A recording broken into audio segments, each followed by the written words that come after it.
In this video, I'm going to show you how to replace your four-wheel drive actuator, which is basically your locking hub mechanism. It's right in here, and obviously this will only apply to the four-wheel drive F-250. If you have two-wheel drive, this will not be here. So let's get started. If you have these lug nut covers, caps here, go ahead and take a pry bar and pry it right off. If you don't, then you don't have to worry about it. And technically you don't need to have this off, but it will make it easier because it'll be easier to grab this and pull it out once you unbolt it. So take a T27 and remove the 3 bolts that hold this on. Go slow, you don't want to break them. They do have thread locker on them from the factory.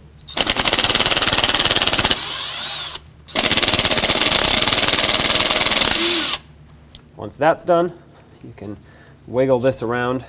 Oh, there we go. Try to stick your pry bar in here, and oh, looks like this broke apart, so that's definitely not supposed to happen.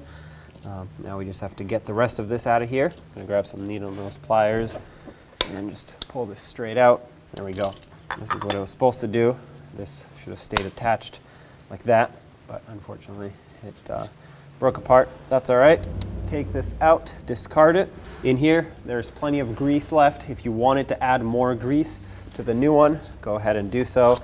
But there's plenty of grease in there for this one to seal up against. But before we put it in, I want to clean out not just the debris around here, but also this area where the seal goes on so water and debris doesn't make its way in there.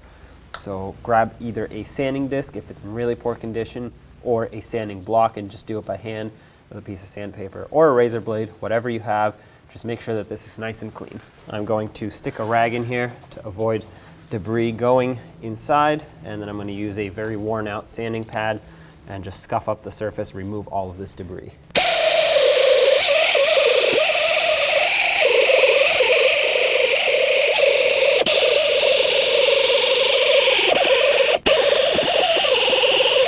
With that cleaned up, go ahead and wipe off the inside here. Like I said, if you wanted to add more grease, this would be the time. Wipe this off, and now your new actuator has a new O-ring here and a new gasket where it mounts onto the hub. So all you have to do at this point is line the splines up.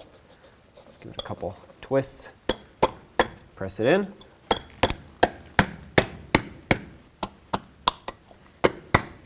Three bolts back in.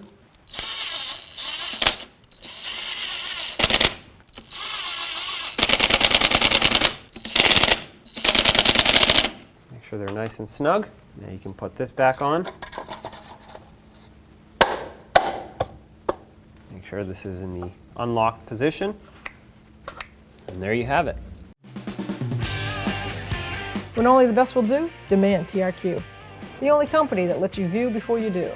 TRQ is committed to offering the highest quality aftermarket auto parts that are engineered for peace of mind. Thanks for using and viewing with TRQ.